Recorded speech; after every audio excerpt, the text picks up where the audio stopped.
दोस्तों, मेरा नाम कुमकुम है और मैं 21 साल की हूँ।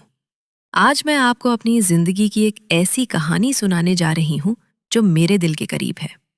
ये कहानी है प्यार, आकर्षण और एक अनकही चाहत की, जो मेरे और राज जी के बीच पनपी। मेरी बुआ की शादी 2 साल पहले राज जी से हुई थी। राज जी, जो अब 30 साल के हैं, एक बिजनेसमैन हैं और अपने काम के सिलसिले में अक्सर हमारे घर आते जाते रहते हैं।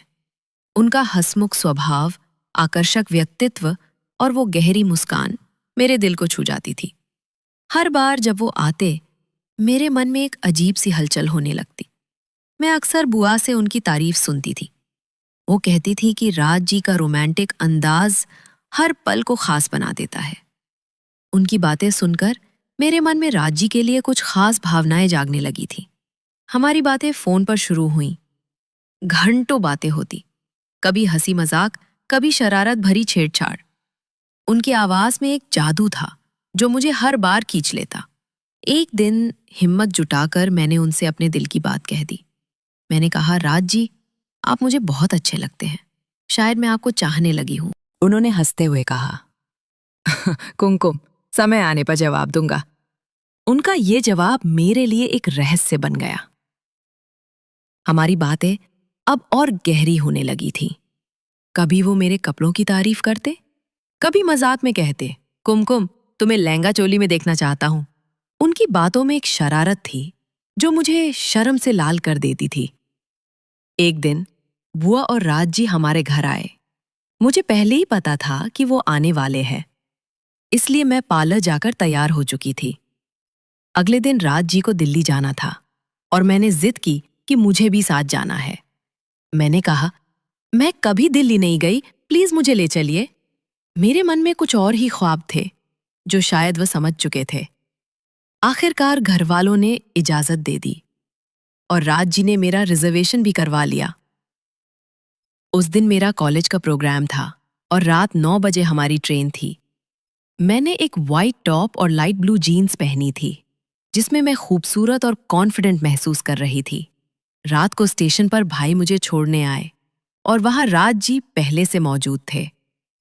हम फर्स्ट एसी के डबल कूपे में चढ़े। ट्रेन चल पड़ी और मैं बार बार राज जी को देखकर मुस्कुरा रही थी। मेरे दिल की धड़कनें तेज थीं। हमारी बातें शुरू हुई। मैंने फिर से हिम्मत करके कहा, राज जी, आपने मेरा जवाब नहीं दिया। उन्होंने मेरी आंखों में देखा और धीरे से कहा, कुमकुम, मेरी ओर से हाँ है, लेकिन हमारे रिश्ते की मर्यादा भी है। उनकी बातों में सच्चाई थी और मैंने कहा, आप चिंता मत करो, मैं बस आपको अपने दिल से चाहती हूँ। टीटी ने टिकट चेक किया और हंसते हुए बोला, नए जोड़े को डिस्टर्ब नहीं करना चाहिए, कूपे लॉक करके आराम कीजिए। उनकी बात पर हम दोनों हंस पड़े। मैंने मजाक में कहा, देखा, लोग हमें पति पत्नी समझ रहे हैं। राजी ने शरारत भरी नजरों से कहा, तो आज हमारी सुहाग रात यहीं मना लेते हैं। मैं शर्माते हुए बोली, नहीं नहीं, आप बहुत शरारती हो, मुझे तो डर लगता है कि आप क्या क्या कर दोगे। हम दोनों की हंसी और मजाक से कूपे का माहौल गर्म हो चला था। मैंने कहा, राज जी, मुझे कपड़े चेंज करने हैं। वो बोले, कर लो, मैं बाहर जाता हूँ। मैंने जल्दी से अपने बैग से रेड लहंगा चोली निकाली। ये वही ड्रेस थी जो राज जी देखना चाहते थे। मैंने उसे पहना और आईने में खुद को देखा। लहंगा मेरी कमर पर खूबसूरती से सजा था और चोली मेरे कर्व्स को उभार रही थी। मैंने मेहंदी, चूड़ियां और लाल लिपस्टिक से खुद को सजाया। मेरे खुले बाल मेरी पीठ पर लहरा रहे थे। मैंने लाइट बंद की, ओढ़नी ओढ़ी और लेट गई। मैंने राजी को फोन किया, आ जाइए, मैं तैयार हूं। जैसे ही वो अंदर आए, उन्होंने मुझे देखा और उनकी आंखों में चमक थी।